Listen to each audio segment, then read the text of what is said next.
Nabi kata wa idzastunfirtum fanfiru. Apabila kamu diminta berperang, maka hendaklah kamu perang. Perang ni ada beberapa keadaan fiqh lempang ni, fiqh. Satu jihad ni tuan-tuan, dalam banyak keadaan dia fardu kifayah. Fardu kifayah. Fardu kifayah maksud kalau sekiranya negeri itu diserang ataupun tentera Islam berperang dan pemerintah rasa bahawasanya hantar sebahagian pun dah cukup, tentera yang ada dah cukup. Kata siapa nak pergi perang pergi, kita mau 10,000. Kira-kira mai kita pergi daftar diri, kawan kita tak pergi daftar, ada yang pergi daftar, ada yang tak pergi daftar, cukup 10,000 tu cukup lah, kita tak berdosa lah, kerana fardu kifayah. Sebahagian dah buat tanggungjawab. Jihadnya ni. Cuma fardu kifayah ni, kawan yang dihantar bila pi ke medan perang tengok tentera mai, dia tak boleh kata benda ni fardu kifayah, aku mai bahaya, aku nak balik. Tak boleh. Dan duduk di medan perang haram dia patah balik. Tapi sebelum nak pi ni, nak pi perang tak? Siapa nak pi perang, daftar. Kalau pemerintah Islam buat macam zaman dulu, dia macam tu lah. Siapa yang pi fardu kifayah. Sebab apa? Pemerintah tahu bahawasanya tak perlu semua. Tak perlu semua. Tinggal sebahagian. Fardu kifayah. Fardu kifayah. Ini keadaan, satu keadaan jihad begitu. Bukan semua orang yang diwajibkan pergi. Tapi ada dalam keadaan fardu kifayah itu, kadang-kala jihad menjadi fardu ain. Bila jihad menjadi fardu ain, ada beberapa keadaan. Salah satu jihad menjadi fardu ain tadi, kawan yang mana dia ada duduk di medan perang tadi, dia tak ada, dia fardu ain tak ada. Dia wajib tunggu, jangan duduk lari. Dia tak boleh kata fardu kifayah, aku ingat nak balik lah, depa cukup lah, depa ada ni, tak boleh lari dah. Dan perang start, tak boleh lari. Yang kedua, katakanlah kita ini pakar, tuan-tuan pakar, tuan-tuan pakar bom, tuan-tuan pakar senjata. Kerajaan tentukan fulan bin fulan diwajibkan untuk berada di medan perang sekian-sekian menentang kaum kufar kerana kepakaran dia. Kita tahu, saya tak mau lah, dia kata saya tak boleh lah, dia kena pi. Dia kata bagi orang lain tak ada, apa tahan seorang pakar. Nanya lah, kalau dia dah mentang-mentang saya pakar, saya nak kena. Dia kata dia tak boleh buat macam tu. Pasal kepentingan orang Islam duduk di tangan dia. Sesiapa yang ditentukan oleh pemerintah secara individu, orang lain tu memang diberi pilihan, hang tak boleh pilih pasal benda ni hang seorang yang pandai. Masa tu wajib fardu ain pada orang yang telah ditentukan di atas diri.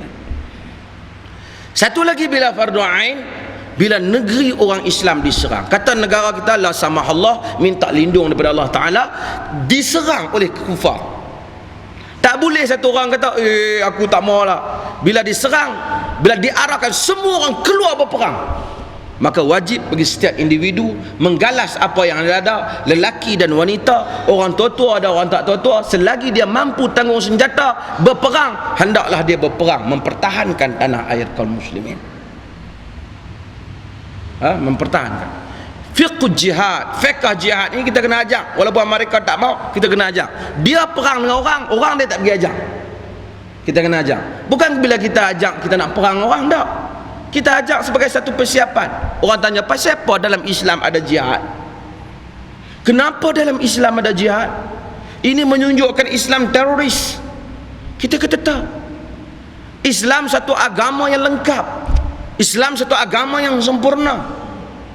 Dia bukan satu agama masjid, dia juga bukan satu agama jalan raya, dia agama keseluruhannya. Mana ada satu sistem yang lengkap tiba-tiba tak ada bab tentang pertahanan. Tuan-tuan, dalam Islam ada kenegaraan, kan? Ada bab negara. Adakah orang boleh tubuh negara tiba-tiba tak ada tentera? Kami nak tubuhkan sebuah negara yang tak ada tentera. Tak ada orang pernah buat benda ni atas dunia melainkan Yasir Arafat saja. Tuhan ampunlah dia tak ada lah, kan? Dia buat negara tu sebab Israel bagi kuasa autonomi pada dia. Dia hanya boleh ada polis dan dia tak boleh ada tentera. Jadi polis untuk tangkap rakyat, tentera untuk perang orang luar. Jadi yang ditangkap rakyat Palestin je lah, kan? Tak boleh. Mana aja negara walaupun dia mengamalkan sifat blok berkecuali ke, mengukuhkan hubungan diplomatik ke, tetap dia mesti mewujudkan kekuatan ketenteraan. Kerana dia tahu peperangan ini sama ada kita yang menceburinya ataupun kita diheret ke dalam kancahnya. Ramai negara tak mau perang, tapi dia terpaksa berperang kerana orang serang dia. Adakah kalau sekiranya begitu dahsyat dan pentingnya peperangan, maksudnya betul bahayanya peperangan, tiba-tiba Islam sebuah agama yang lengkap, tak ada bab tentang perang pula dah, tak ada bab cerita bab perang dalam Islam? Ini mustahil. Maka dengan itu bab jihad kita bagi tahu orang barat. Kenapa ada? Sebab sistem kami sistem yang lengkap. Kami ada sistem kenegaraan, mustahil kami tidak ada jihad. Tapi jihad kami bukan menyerang orang yang tak bersalah macam kamu buat. Jihad kami ialah mempertahankan wilayah dan tanah air kami, kepentingan umat kami, dan membela orang-orang yang ditindas, dan membela orang-orang yang dibunuh secara zalim, dan membela manusia yang dilanyak oleh kuasa yang zalim. Ini maksudnya. Nabi SAW kata, bila kamu diminta berperang, maka berperanglah kamu. Wallahu ta'ala.